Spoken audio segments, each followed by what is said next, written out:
Pemirsa, Presiden Jokowi merespon putusan Mahkamah Konstitusi atau MK. Jokowi mengatakan pemerintah menghormati putusan MK yang menolak gugatan Anies dan Ganjar terhadap Prabowo Gibran. Pernyataan itu disampaikan oleh Jokowi saat melakukan kunjungan di Mamuju, Sulawesi Barat pada Selasa 23 April 2024. Presiden Jokowi mengatakan putusan Mahkamah Konstitusi bersifat final dan mengikat. Presiden Jokowi menyebut yang terpenting dari putusan tersebut adalah tidak terbuktinya tudingan kepada pemerintah dari para pemohon. Adapun Mahkamah Konstitusi menyatakan tuduhan terkait kecurangan pemilu, intervensi aparat tidak terbukti. Selain itu, terkait politisasi bantuan sosial hingga ketidaknetralan kepala daerah juga dinyatakan tidak terbukti. Dengan adanya putusan ini, Presiden Jokowi berharap masyarakat bisa kembali bersatu.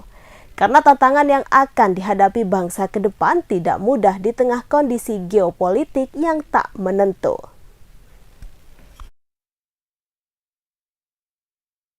Putusan MK yang menolak semua gugatan Pak Anies dan Pak Ganjar, Pak. Ya, pemerintah menghormati putusan MK yang final dan mengikat.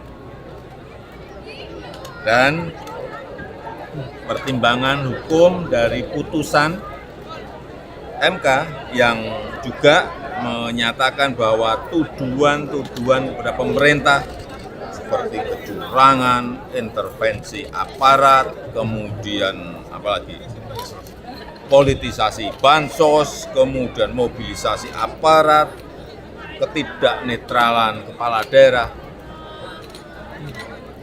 telah dinyatakan tidak terbukti. Ini yang penting bagi pemerintah ini. Dan menurut saya ini saatnya kita bersatu. Karena faktor eksternal geopolitik betul-betul menekan ke semua negara. Saatnya bersatu, bekerja membangun negara kita. Dan pemerintah mendukung proses transisi dari pemerintahan sekarang ke nanti pemerintahan baru. Akan kita siapkan karena sudah sekarang MK sudah, tinggal nanti penetapan oleh KPU besok. Ya, saya rasa itu. Pemirsa, di tengah ketegangan dengan Israel, Iran justru memperkuat sistem persenjataannya. Iran kini bersiap untuk menerima jet tempur Sukhoi Su-35 dari Rusia di Bandara Isfahan yang diserang Israel pada Kamis 18 April 2024 yang lalu. Selain itu, Iran juga telah mempersiapkan senjata buatan Amerika Serikat untuk mengantisipasi konfrontasi dengan Israel. Dilansir dari tribunnews.com pada Selasa 23 April 2024, hal itu diungkapkan oleh media Israel. Dalam laporan tersebut dijelaskan bahwa seminggu setelah Iran menembakkan lebih dari 300 drone dan rudal ke arah Israel, Rusia bermaksud untuk mengirimkan 12 jet tempurnya ke Teheran. Sejumlah laporan menyebut transfer senjata Rusia ke Iran ini merupakan bagian dari kesepakatan lama yang baru diselesaikan saat ini. Dengan tambahan jet tersebut, pertahanan Iran disebut-sebut akan meningkat drastis.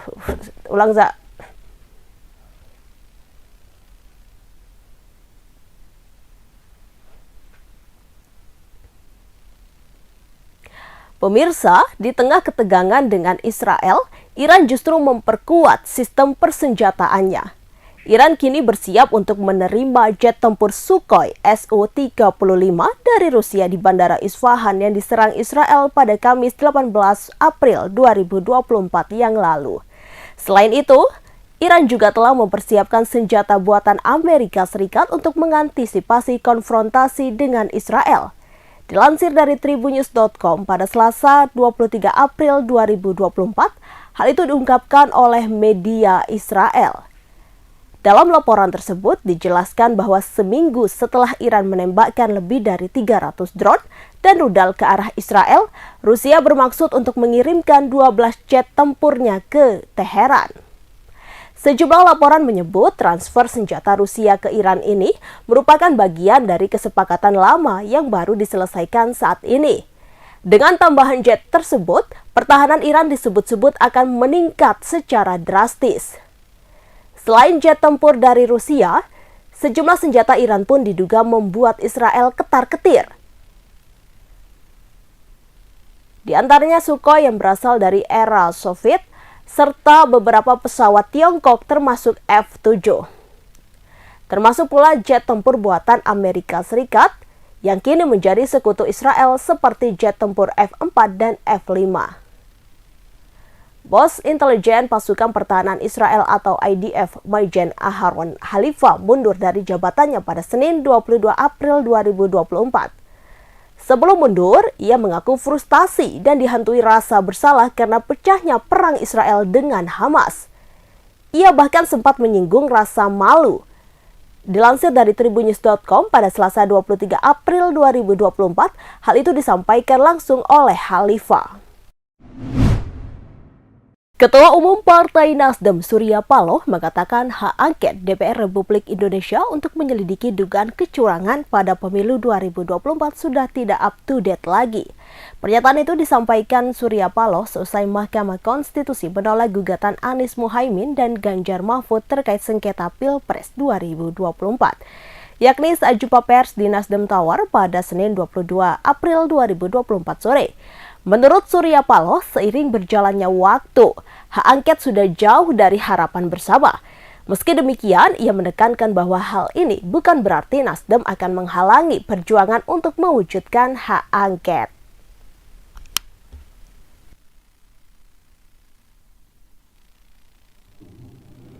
Sejujurnya, membuat hak angket sudah tidak up to date lagi untuk kondisional hari ini. Itu menurut Nasdem. Dari satu proses perjalanan, minute by minute, jam by jam, waktu ke waktu, hari per hari. Saya menurut esensi daripada keberadaan hak angket sudah jauh daripada harapan kita bersama. Tapi bukan berarti kita menghalangi upaya untuk meneruskan barangkali perjuangan untuk melanjutkan hak angket. Pemirsa, Presidium Gerakan Penegakan Kedaulatan Rakyat atau GPKR Dim Syamsuddin menegaskan bahwa putusan Mahkamah Konstitusi terkait sengketa Pilpres 2024 bukan kiamat. Hal itu disampaikan Dim Syamsuddin saat berorasi mengawal putusan MK di kawasan Patung Kuda, Jakarta Pusat pada Senin 22 April 2024. Perjuangan ini, kata Syamsuddin, tidak ada titik kembali. Menurut dia, setelah aksi demonstrasi hari Senin akan ada rapat GPKR. Menurut dia, Hari Kebangkitan Nasional yang jatuh pada tanggal 20 Mei akan ada aksi bersama seperti hari kemarin. Sementara itu, di dalam persidangan, Mahkamah Konstitusi telah menolak sengketa Pilpres yang diajukan oleh pemohon 1 kubu paslon 1 Anies Baswedan dan Muhaimin Iskandar dan pemohon 2 kubu Ganjar Pranowo dan Mahfud MD. Hal tersebut sebagaimana amar putusan perselisihan hasil pemilihan umum atau PHPU yang dibacakan Ketua MK Soehartoyo di Gedung MK Jakarta. Terdapat 3 hakim konstitusi yang dissenting opinion atau berbeda pendapat, diantaranya Saldi Isra, Eni Nurbaningsih, dan Arif Hidayat. Dalam pertimbangan hukum, Mahkamah menilai dalil kubu Anies Muhaimin terkait dugaan adanya campur tangan Presiden Joko Widodo dalam pencalonan pasangan calon nomor urut 2 Prabowo Subianto dan Gibran Rakabuming Raka tidak beralasan menurut hukum. Hal yang sama juga dinyatakan oleh Mahkamah terkait dalil kubu Anies Muhaimin yang menyatakan KPU selaku pihak termohon diduga tidak netral dalam tahap verifikasi dan penetapan pencalonan Prabowo Gibran.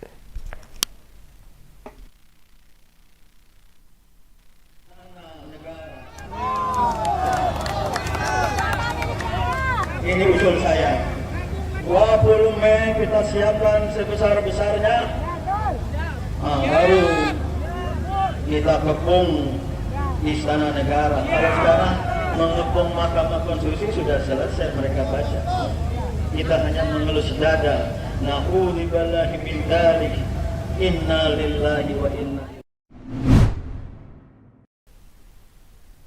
Pemirsa, Geraha Mulia Plaza Lumajang dilalap si jago merah pada Selasa 23 April 2024 dini hari. Api membumbung begitu cepat menghanguskan pusat perbelanjaan di Desa Labluk Rol, Kecamatan Lumajang, Kabupaten Lumajang. Saksi mata bernama Hamid melihat kobaran api bermula dari lantai 2 GM Plaza. Ia mendengar suara tembok runtuh saat kobaran api terjadi. Petugas pemadam kebakaran berupaya memadamkan api hingga akhirnya dapat teratasi. Sementara itu, Damkar Kabupaten Lumajang belum bisa memastikan penyebab pasti kebakaran lantaran masih dalam asesmen. Di sisi lain, salah satu petugas Satuan Pengamanan atau Satpam Geraha Mulia Plaza di Lumajang, Jawa Timur dilarikan ke Rumah Sakit Muhammadiyah Lumajang lantaran mengalami sesak napas. Korban diketahui hendak berusaha memadamkan api yang membakar salah satu bagian yang terbakar di GM Plaza. Saat itu api sudah menjalar luas disertai asap berwarna hitam. Manajer marketing Nurholis membenarkan adanya peristiwa tersebut. Kala itu korban berupaya memadamkan api menggunakan apar.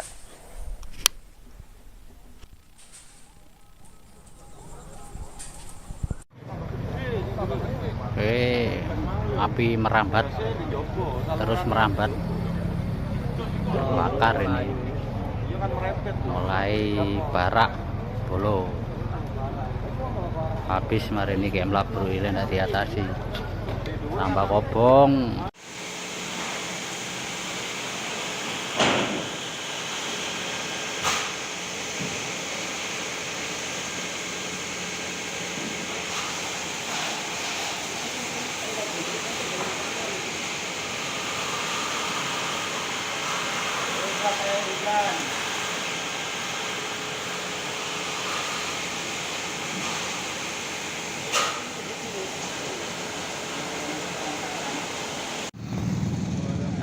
Ada lah, gemet lah, abu, mercon, hari raya, mustika tama, grup, pemadam, mustika wis melu-melu wis, koyok ngene genine nih GM. Penontonnya yang ngono, baru geni ditonton nih, lagi. Melinda apa Melisa iku? Iya le, bengi jenenge Melisa. Waduh, tambah gede wis, tek wis. Tek wis. Iki pemadam iki balik ping pindho wisan iki wis. Teko iki.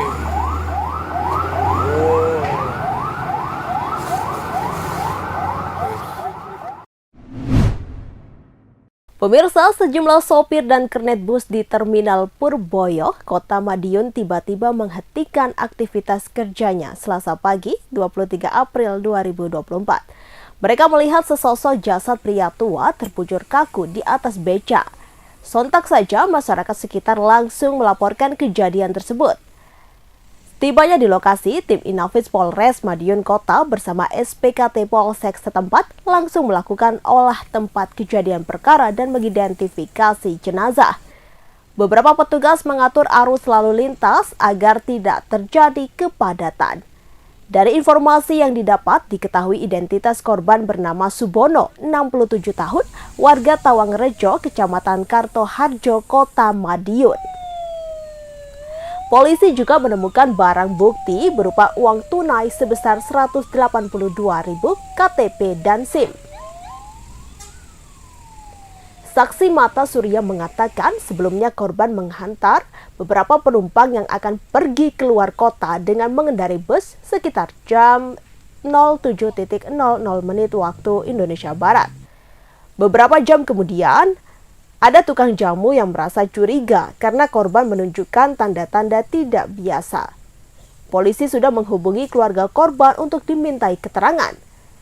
Selang kemudian, jenazah langsung dibawa ke rumah duka atas permintaan keluarga, sekaligus menerima bahwa korban wafat atas sakit yang diderita.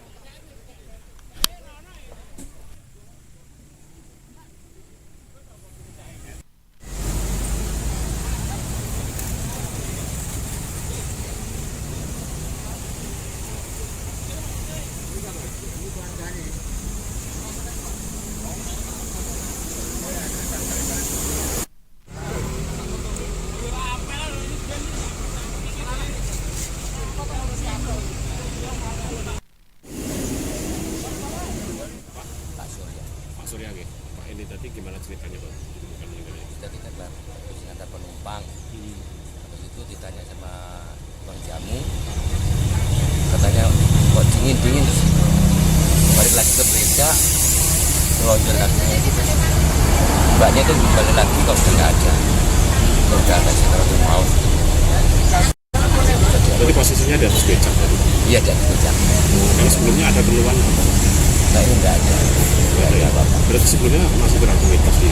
Iya, habis nggak ada penumpang. Oh, habis nggak ada penumpang ya? Kalau namanya siapa Pak? Pak Buwono.